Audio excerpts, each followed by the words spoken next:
Let's work through lesson 5 in our history.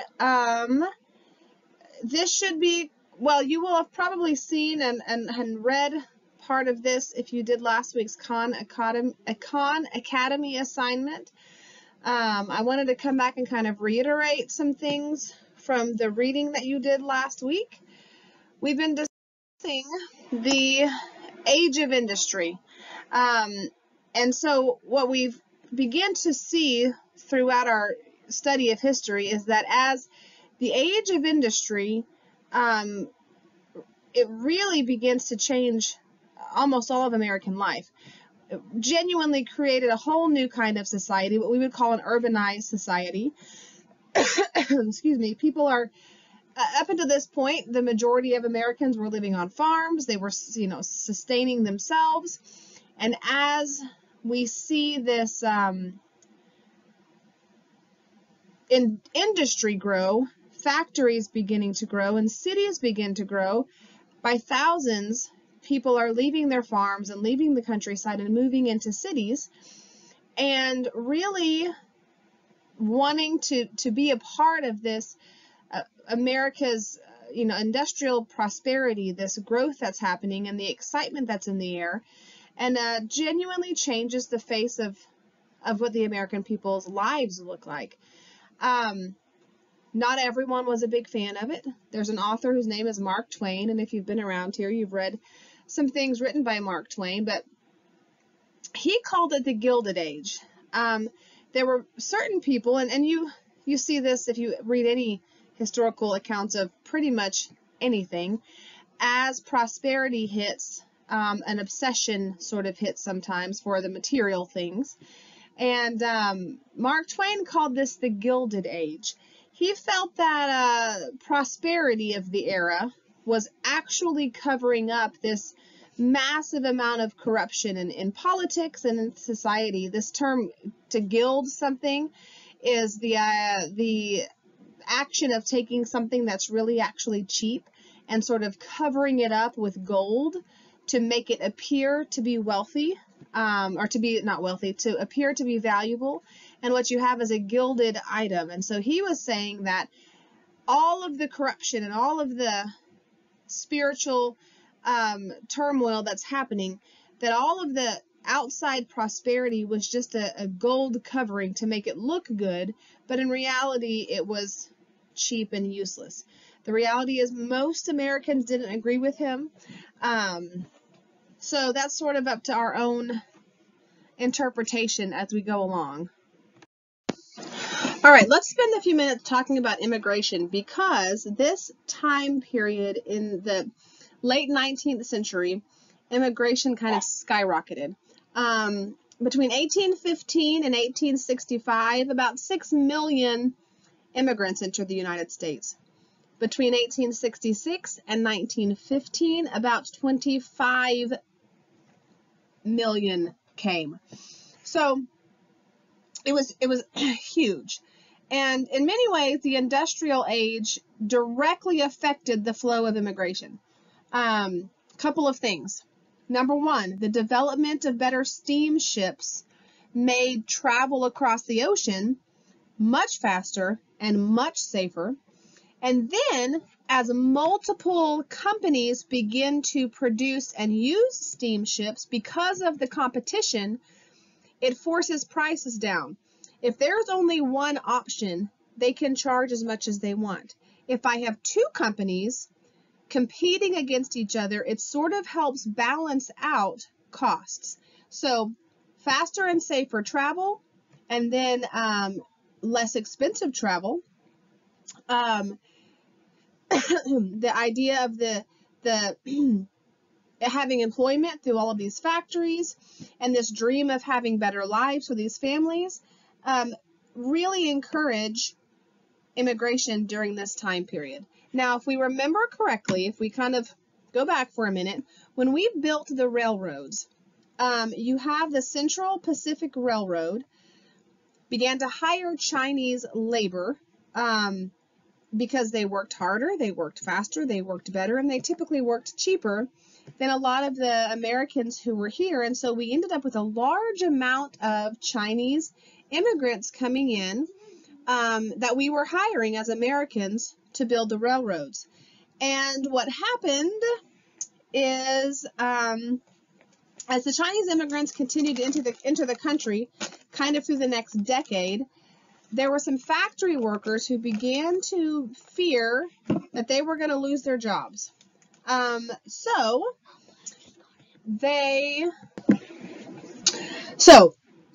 honestly, what happened was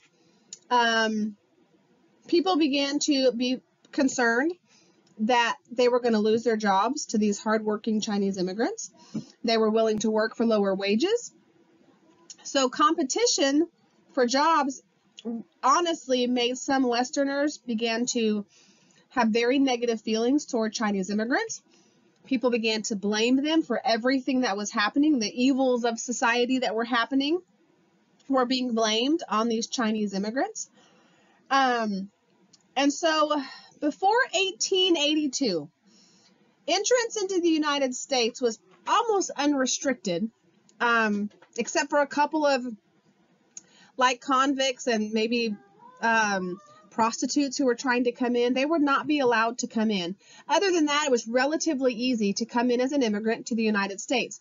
However, in 1882, Congress adopted this thing called the Chinese Exclusion Act, which barred laborers from entering the United States for 10 years. So basically, the Chinese Exclusion Act stopped Chinese immigrants coming in for a total of 10 years.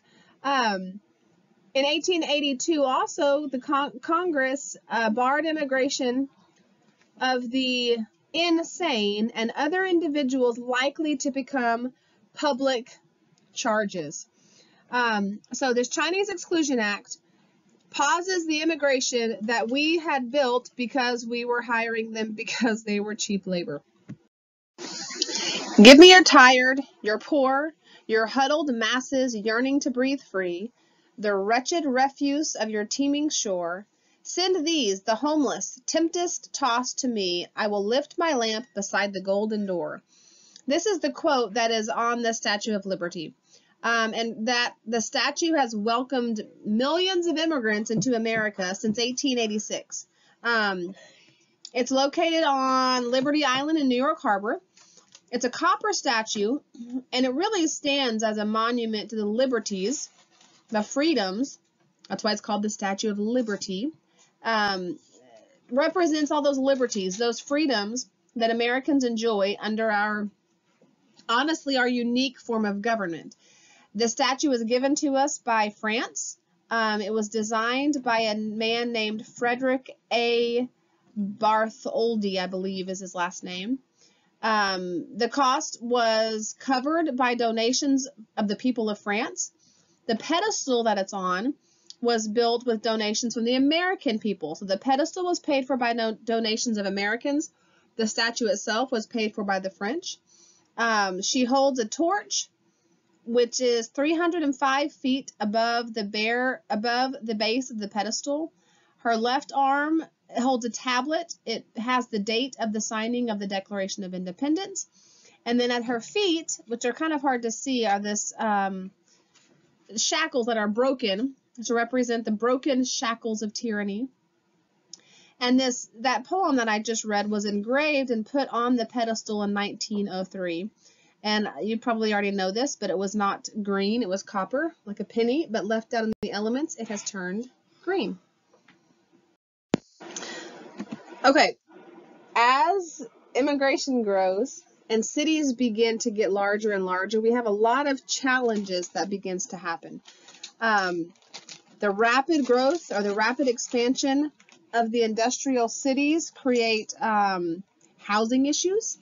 Housing was scarce and a lot of times of really poor quality.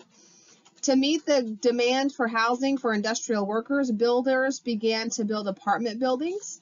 And they were built in such a way that they were really being able to use every inch of space on a lot. Apartments were teeny tiny, buildings were cramped close together. These crowded living conditions, and honestly, a lot of this has to do with the lack of knowledge. There was not a real understanding of good health practices And therefore, because of so many people crammed into such a small space, you end up with a rapid spread of disease, which you really see that in and out of history a lot of times in a lot of places. Sewer and sanitation systems were almost always inadequate to meet the needs of this many people in an area.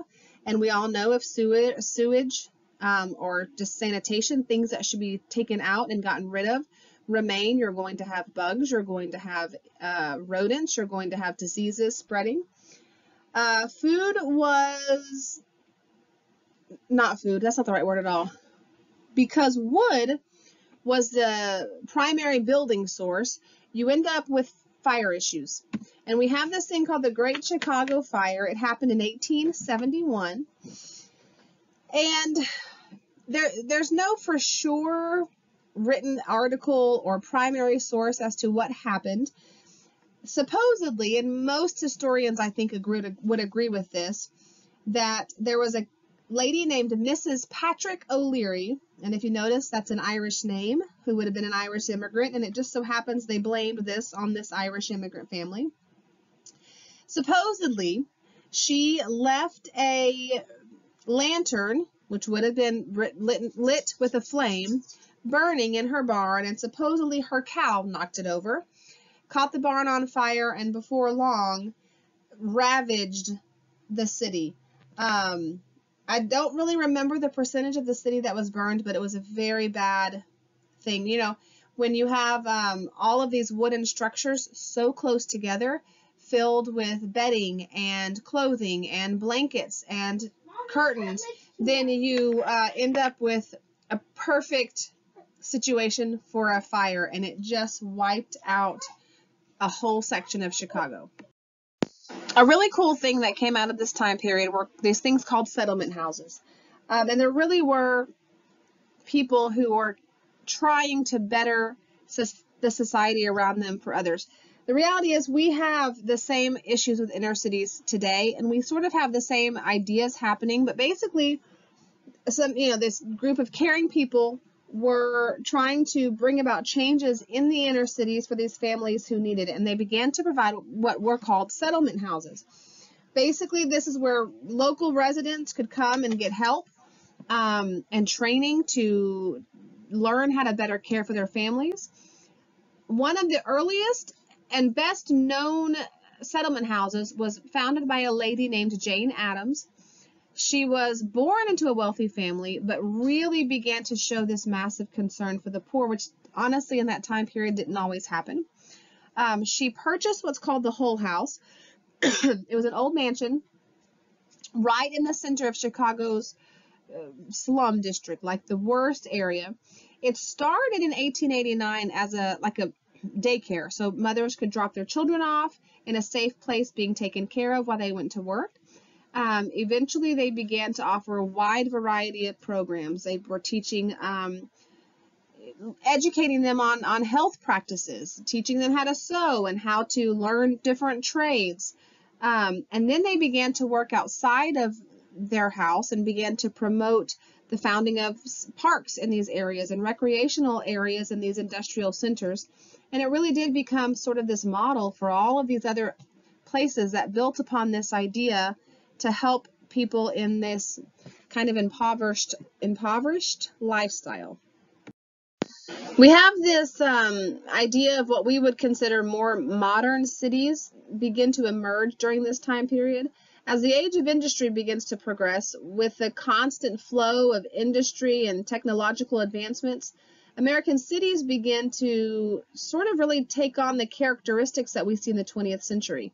They're becoming more attractive cities. City life becomes more pleasant and more efficient, really. One big thing was an improved transportation system.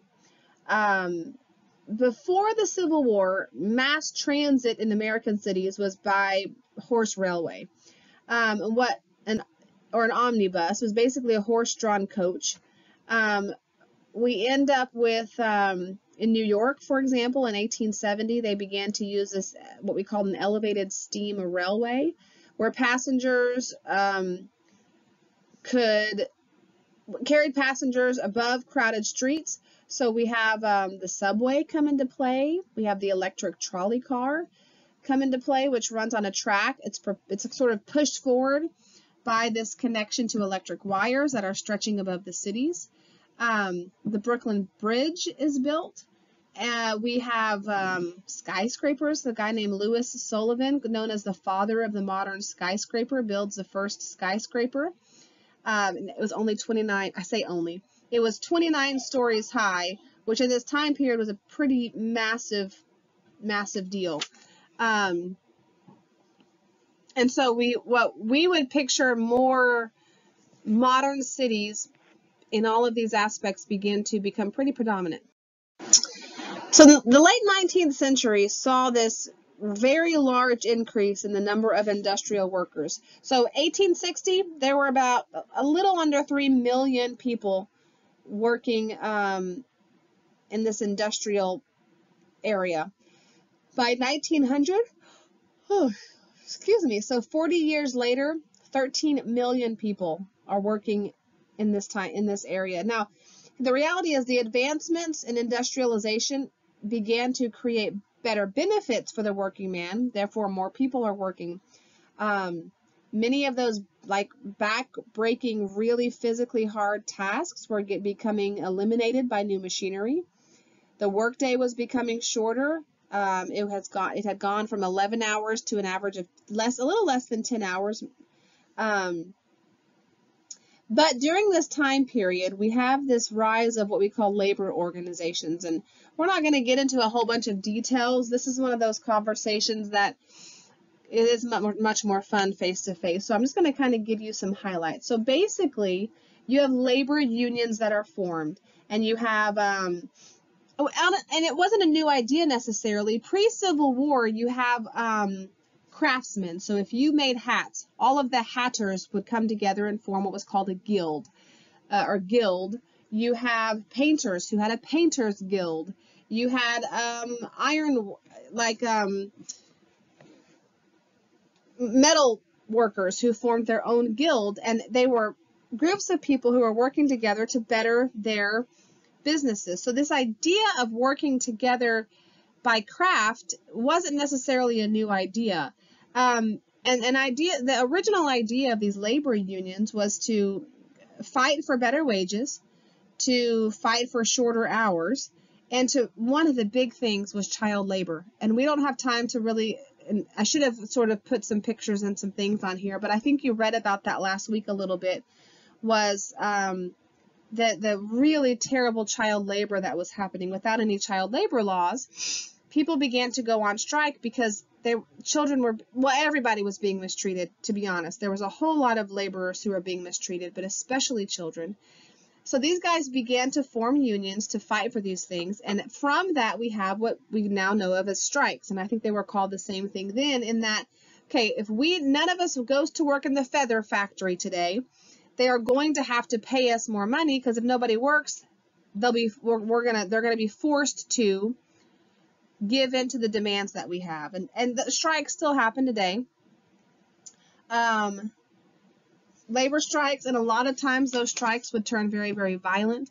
At one point there was it's called the Pullman Strike of 1894, where, I'll be honest, I'm not exactly sure what was so bad about the Pullman railroad cars, but for whatever reason, there was a whole group of workers who, it's called the Pullman Palace Car Company, and the American Railway Union sort of began to work together. The union went to this railroad system, and they refused to work with any Pullman cars. I don't know what they had done to tick them off, but they ticked them off enough that ultimately the president had to call in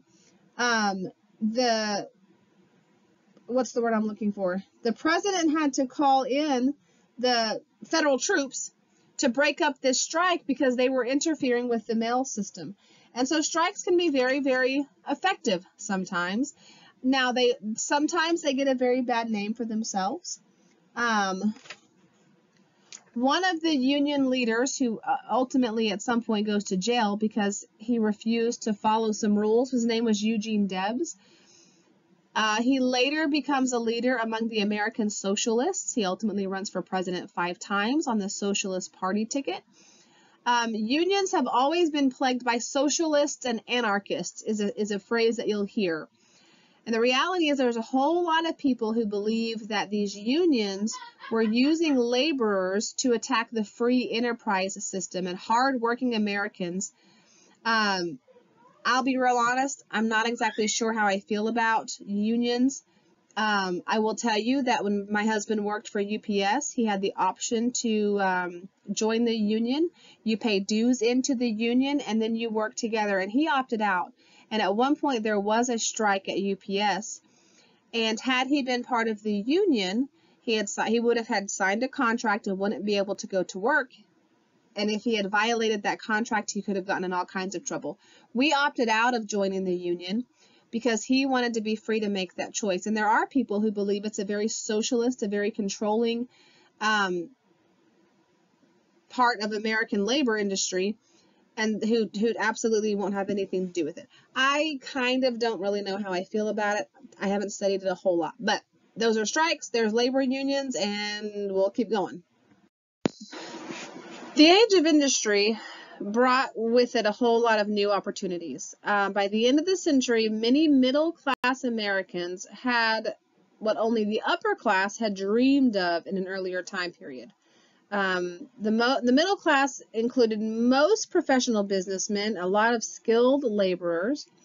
Many of this upper middle class Americans, they were living in large, elegant homes. By the 19th century, many people now owned sewing machines, phonographs, gas lights, bathrooms were a normal thing now inside of a house instead of outhouses. Things like canned food becomes a thing during this time period. Larger and much more efficient ice boxes. Ready-made clothes. You could go to the store and buy ready-made clothes. Things called carpet sweepers, which would have been a first type of vacuum. The invention of the telephone. A housewife can now call a grocer, have a delivery boy bring these needed items to her door, kind of like the first DoorDash. Sorry. Specialty shops become a thing, whereas before you didn't make it, you didn't get it. Now you have specialty shops and chain stores coming into play. It's a place called Woolworth, a 5 and 10 cent variety of stores was a big deal. Just regular department stores are coming into play. Marshall Field, I think it was in Chicago, opens up. So life really begins to change and probably gets a little easier in a whole lot of cases. We also see these new opportunities for women arising. In 1990, Wyoming was admitted to the Union. This is the first state to grant women full political privileges, and that's really what suffrage is. It's the right to vote. Women were still not really voting during this time period. 2 women who began to very openly and effectively lead women's rights movements during this time period were Elizabeth Stanton and Susan B. Anthony. Women's suffrage becomes a big jump ahead for women. A lot of changes happen for the education system during this time period. Secondary education becomes a big deal. Usually by the time kids were a certain age, they didn't go to school anymore because they started working on the farm.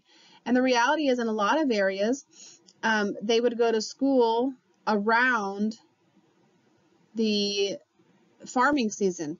And so kindergarten is put into place in St. Louis in 1873.